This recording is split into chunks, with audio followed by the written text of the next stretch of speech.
Hey guys, welcome back. Tisha here. 1,000-Pound Best Friends review. Let's get started. Before I dive, let me say this.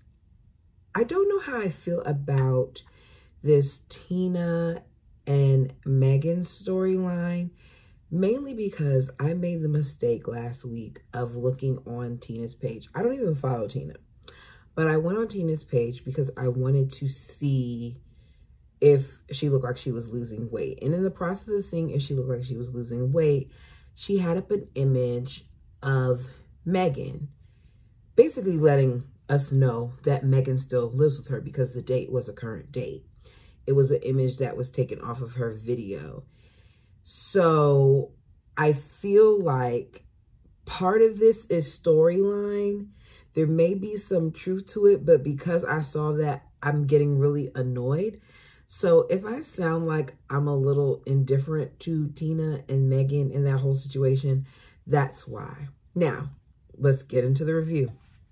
We start off with Meghan arriving at the bar downstairs and giving Tina a hug, excited about the fact that Tina got her the drink Sex on the Beach.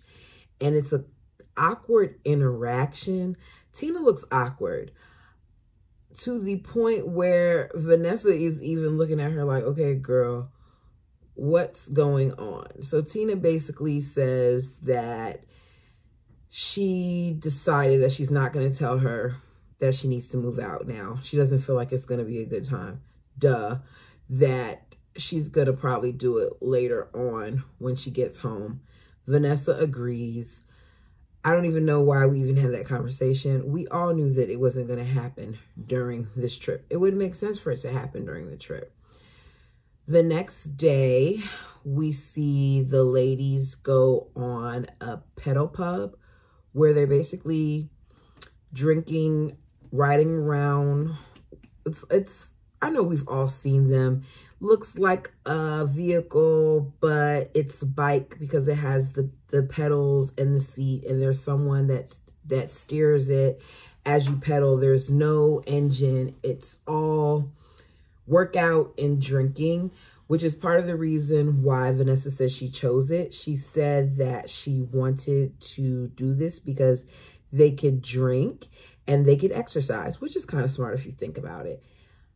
Meghan, while on this ride, is making noises, and the noises are very sexual in nature, to the point where I was like, okay, I'm not even on this bike with them and I'm grossed out. She was doing this not just amongst her friends, but around complete strangers. It wouldn't be Meghan or Vanessa if there wasn't some type of sexual innuendo.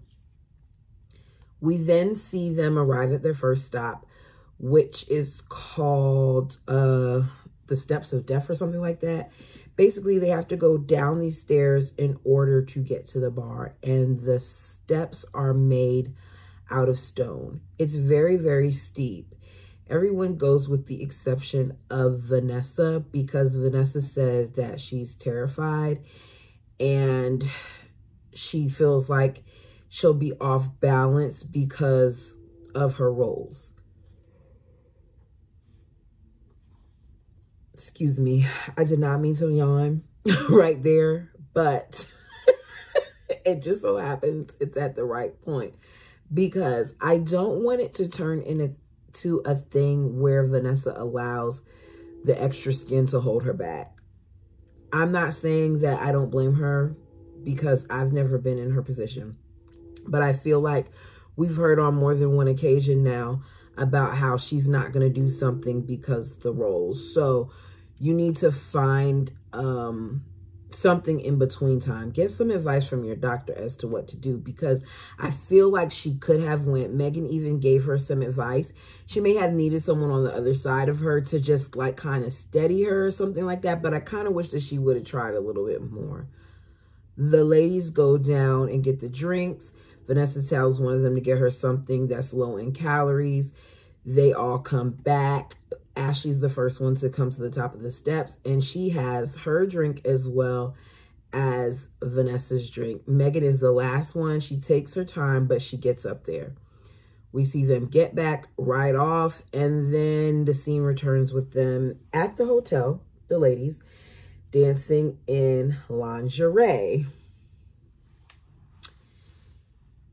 They were having a good time, and you could tell that Meghan was nice. Ashley says she needs a shot because she's not drunk. And Meghan gives her something. She takes a shot. She says, look, y'all, don't judge me. I'm just going to be drinking alcohol. I'm not going to mix it with anything so that I don't have to worry about the calories. Because according to Ashley, she wants to make sure that she makes weight and stays on task for her surgery. There's a knock on the door where we see that it's security. Security talks about noise, complaints, and contraband. And even the way that he walked in, we knew that he was a stripper. No security officer, guard, is coming to your room in just a black tie, white shirt, and some pants. It just didn't seem believable to me. But I was like, all right, we're going to go with this because Meghan looked very shocked. And you will see that my thumbnail is the image of when the ladies realized it was a stripper. Let me tell you something. The ladies became giddy kids in a candy store. Meghan could not wait to pounce. I mean, she literally pounced and had her hands rubbing down and all the other stuff on the stripper. And it went from being one to it being two. And one of them got near Tina and Tina ran. And I said to myself, this is probably the most action that Tina has seen in a while. One, because Tina comes off as kind of a prude. And two, because we know that her and her husband have been having some difficulties. They've been in close quarters, all that stuff. So I would imagine that she wanted to stay far away from those body rolls and that headstand. We see Meghan and one of them, like they were really, Meghan looked like she had a really good time. The next day, the ladies go to a tea party. They do souvenir shopping, and then later that night, they go out to eat where they talk about the upcoming marriage and how Meghan is questioning it. And we haven't seen or heard the date of this marriage, but apparently there's a date because we see next week that there's going to be a ceremony that I don't even think Meghan is going to go through with. But I'll save that, I guess, towards the end. It's been 12 years. And Meghan says that part of the reason why she continues to question it is because she doesn't want to be a failure. She's always been a failure. She still has some things that she needs for him to do. And I'm just like, if you feel this way, why haven't you done therapy with him? Why are you going through with this marriage? Why are you getting married and you're still staying in someone else's home? None of it really makes sense to me, which is another reason why I feel like a lot of this is storyline, but I'm trying to go with the program. You guys, I'm always going to be honest with you and tell you my opinion. We can agree to disagree. You could put your comments down because I would love to know what you all think. I don't buy it. I really, really don't. Ashley brings up, what is it going to take for Tina to get approved? Tina says she has one more nutrition appointment and she needs to see Connie. Ashley's like, wouldn't it be cool if we have surgery on the same day? If you get approved, they talk about the pain associated with surgery, and it kind of sparks Tina's fears. We then see that the ladies have returned. Tina and Meghan head to Proctor's, and on the way, Meghan talks about how she hopes she didn't mess up because of the trip that they had. I would really like to know the timetable because I feel like some things are out of sequence, because Meghan made sure that she brought up the cake tasting before she brought up the strippers and the drinking and all that. Well, she didn't really need to bring up the strippers. Before she brought up the drinking and the fun that she had while she was away. So I don't know the timetable. We see as they're talking on the way to the doctors that Tina has met with Connie and some of the other doctors, so she should be done. She found out from Dr. Connie that she's a people pleaser. And Dr. Connie said that one of the things that she's going to need her to work on is putting herself first. Tina also brings up the whole thing about Meghan again, and she talks about how she finds it hard to let Meghan know that she needs to move out. And I, once again, said I'm frustrated with this storyline. To go further into that, in the picture that she showed of Meghan, she was in the kitchen and she made breakfast. And she took it off of the video and she said in the caption, like, I was asleep. She woke up and she made breakfast for the kids. This is something that she does often. I don't want the viewers to think she's not wanted here. So what exactly is the truth? Because you're telling us that your husband doesn't want her there and you need her to go. But then on the Instagram post that you posted, February, which had the February date in there, with her holding the scrambled eggs and looking smaller with her hair slightly longer than it is now, that's what you said. So I don't want to hear that storyline anymore. We see them in the office. Meghan brings up the cake testing and all that other stuff. She gets on the scale and we see that not only did she meet her goal, but she did better than what Proctor asked of her, because Proctor said he wanted her under 300 and she was 289.5. He's very proud of her. He congratulates her. And he brings up how important it is for people to never quit. He asks her where the change came from, and Meghan basically says that the change came from her loving herself more. He then asks if he could talk to Tina. TLC makes us think that it's going to be something bad when really he just wants to let Tina know that she has been approved for surgery.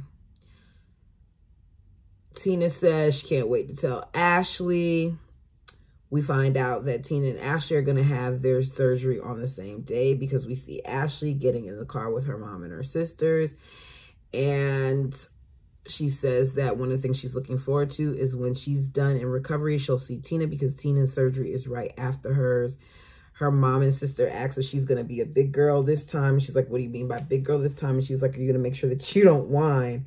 And basically be dramatic. And Ashley says she didn't realize she was that whiny. She talks about how she loves them, and her mom speaks life into her and basically tells her, like, we're not going to go down what if something goes wrong thing. You're going to be okay. You're going to do this. And this time it's going to, you know, stick, because she wants grandchildren and she doesn't want her to suffer with the diabetes and all these other things. But Ashley's mom in the confessional admits that she is nervous, which I think any parent would be. We then go back to Tina's house, where Meghan has made breakfast for the kids. They thank Meghan for it.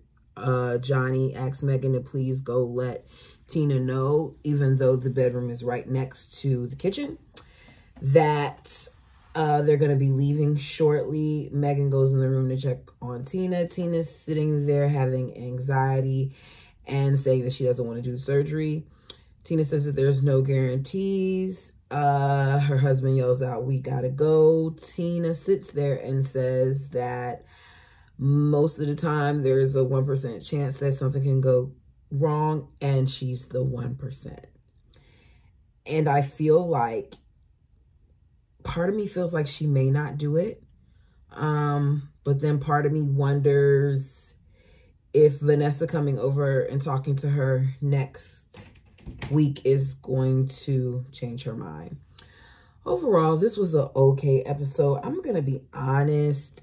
This season, I'm not really enjoying it as much as I was hoping I would. I'm going to stick with it because I'm not the type of person who quits. And I'm hoping we see more of the ladies' success. I'm also hoping that we get some real storylines. I just feel like it's kind of hard to be invested when I feel like some of this is fake. I wish TLC would make their people do more non-disclosures, because they give us so much of themselves sometimes that we kind of already know some of the outcomes. But, you know, in due time, I guess we'll see. Thanks for your time. I hope you guys enjoyed this video. Let me know your thoughts down below. For those of you who liked the video, thank you. For those of you who didn't like the video, you can put that too. For those of you that have subscribed, I appreciate you as well. And for just taking your time to watch me when you could be watching and listening to anyone else, I appreciate you. So until next time.